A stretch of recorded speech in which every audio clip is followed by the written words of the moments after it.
17-year-old shooter that shot Ricky Parasol is now being charged.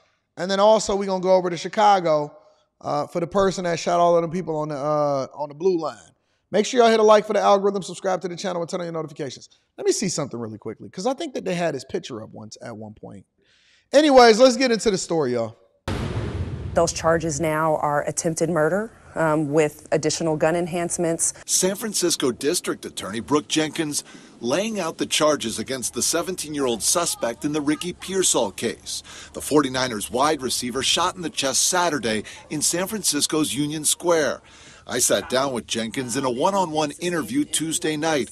She says in addition to the attempted murder charge, the suspect also faces assault with a semi-automatic weapon and second-degree attempted robbery charges. Is attempted murder the strongest charge that you could have filed in this case? Yes, it does appear to have been the most serious charge that was eligible based on these facts. Monday, bullet holes could still be seen here, and here on the side of a building, and in the area where Pearsall was shot in a scuffle during the attempted robbery. Tuesday, Jenkins was bold about holding the suspect and others in similar cases accountable. I want it to be clear that San Francisco is not a safe haven for criminal behavior. I know that there was a time period where people thought that lawlessness was something that we were going to tolerate. Those days are over. But it is still So you did tolerate the lawlessness, it's just not, you're not tolerating it no more. Got it. Unclear if Jenkins will try to prosecute the minor as an adult. In California, a DA wanting to do that must request a transfer hearing to an adult court, which requires a juvenile court judge's ruling. In 2022, Jenkins announced a new policy for 16 and 17-year-olds to be charged as adults in heinous crimes. Do you look at this case as a heinous case? The prior district attorney had a policy that he would never seek to try a juvenile as an adult. I came in saying, look, we have to put options on the table for certain types of crime. And so attempted murder is included in the type of crime that I have said this office will potentially consider for whether or not we think it's appropriate to seek to transfer a juvenile to adult court. The suspect's first court appearance will happen Wednesday. So basically a no. So in this case, it doesn't seem to be that they're going to charge him for a heinous crime. Let me go into her actual press conference and see if she can give any more details. I am San Francisco District Attorney Brooke Jenkins, and I am here to announce the charges in connection with the incident that occurred on August 31st, 2024 in Union Square with regard to victim Ricky Pearsall. Because basically, he gonna get out in 6 months. Whenever his birthday is at 18, it don't matter what charges she put on it, because they can say, well, you know, we had charged him with attempted murder, and, you know, that's considered, you know, one of the toughest things that we can charge him for because he didn't actually kill Ricky Pearsall, but he's going to basically be out before his 19th birthday. So he's 17, he commit the crime, he doing grown man crime, and then now he's going to be able to get out of jail if they don't charge him with what they label as a heinous crime, get approval from the juvenile court, then be able to do it, and then force him to take a plea deal as a result. There's so much red tape over here in the United States of America. We spend so much money on nonsense. It seemed like we could streamline this process. Before I get into the charges, I just first want to extend my thoughts and prayers. Wait. We got all of these people in here, all of these thousands of people in here, and the likes are so anemic. Can we get the likes up, please? I appreciate it. I genuinely appreciate it when you get the likes. With the victim and with his family and his teammates, who I know have been significantly traumatized by what happened. I also know that the San Francisco community has been traumatized. And now it's my job and my office's job to make sure that we have accountability in this case and that we move forward with ensuring that San Francisco has a level of public safety that doesn't contribute to these types of events happening in the future.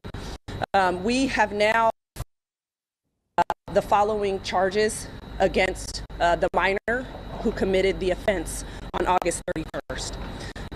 In addition to other charges, we have filed attempted murder, including allegations of personal discharge of a firearm and personal and intentional discharge of that firearm. We have also charged assault with a semi-automatic firearm, as well as an attempted second-degree robbery charge. We expect expect him to be arraigned tomorrow afternoon at 1:30 p.m. at the Youth Guidance Center here in San Francisco. And again, at this time, because we are dealing with a minor, there is very little that I can share beyond what I have just said with respect to the charges and with respect to how things will move forward. I'm happy to answer any questions. So you will be charged as an adult then? At this time, the charges will be filed in the juvenile court. No longer under California law can a district attorney choose to file those charges against a minor in adult court.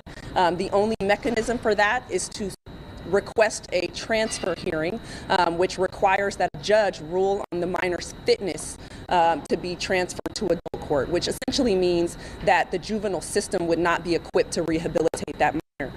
So going forward, my office will review the case more closely to determine whether or not we will seek that fitness hearing. How long until you make that decision? The amount of time that we have to decide whether to seek that petition depends on the speed at which the defendant proceeds with the case. So tomorrow, the defense will be able to make a determination of whether they want to move forward on a speedy trial basis, meaning they can invoke his right to a speedy trial, which entitles him to a trial within 30 days. If they proceed in that fashion, then we will have to make a decision within that 30-day period. If they decide to waive time, essentially waive that right to a 30-day trial, then we will have additional time to have that consideration. So, long story short, it's a lot of bureaucratic nonsense that goes along with this. But also on top of that, it doesn't seem like they're going to. Now, I can't say for sure. I will stay on top of this story. It doesn't seem like they're going to seek to charge him as an adult, okay? Meanwhile, over in Forest Park, a small community actually coming in from Chicago, this is the suspect. This is the person that wind up shooting at least 4 people and killing 4 people as they slept overnight on a Chicago train. This is what they know. Good afternoon. I'm Jim Williams. And I'm Erica Sargent. We begin with breaking news. A 30-year-old Chicago man now charged with shooting and killing 4 sleeping passengers on a Blue Line train yesterday. We have team coverage of this big development in the investigation. We begin with Tara Molina. She is live at the Forest Park Blue Line stop with the breaking details. Tara. Forest Park police just announced these charges. 30-year-old Ronnie Davis is charged with 4 counts of first-degree murder. This mugshot just given to us. Wait. How old is this guy? With 4 counts of first charges. Forest Park police just announced these charges. 30-year-old Ronnie Davis is charged with 4 counts of first-degree murder. This mugshot just given to us by usual suspect.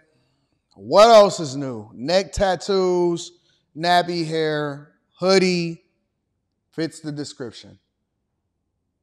Who would have thunk it? Who would have figured it out? What? Process of elimination. I told you I would have bet the bank on it, and I would have been richer. Police who have been holding him since yesterday morning, shortly after this shooting. We found Davis has been arrested several times since 2014. That year, he was sentenced to 2 years probation for a misdemeanor battery charge and pleaded guilty to disorderly conduct in 2020. We've also learned more about the people he's accused of killing on the train. 2 of the 4 victims have been identified. 28-year-old Simeon Bahisi died of multiple gunshots. The medical examiner said his address is unknown. 60-year-old Adrian Collins died of a gunshot wound in the abdomen. Again, no address given at this time. Homeless. The 2 other victims haven't been identified, but we know one is a 64-year-old woman and a 52-year-old man. Homeless. So he was basically on a train, walking through and killing the most vulnerable amongst us. A 28-year-old, a 60-year-old, a 64-year-old, and a 52-year-old. He was basically going in there and shooting the most vulnerable amongst us. That's long story short. It's some true monsters. It's some real... Fellas need to be careful. But women, y'all need to be very, very, very, very, very careful. The end of the Blue Line. The Forest Park Blue Line stop is where CTA workers discovered 4 bodies around 5:30 Monday morning. They probably did it earlier on the line. 1 died at a nearby hospital. Police tell me all 4 people were believed to be sleeping on train cars at the time of the shooting.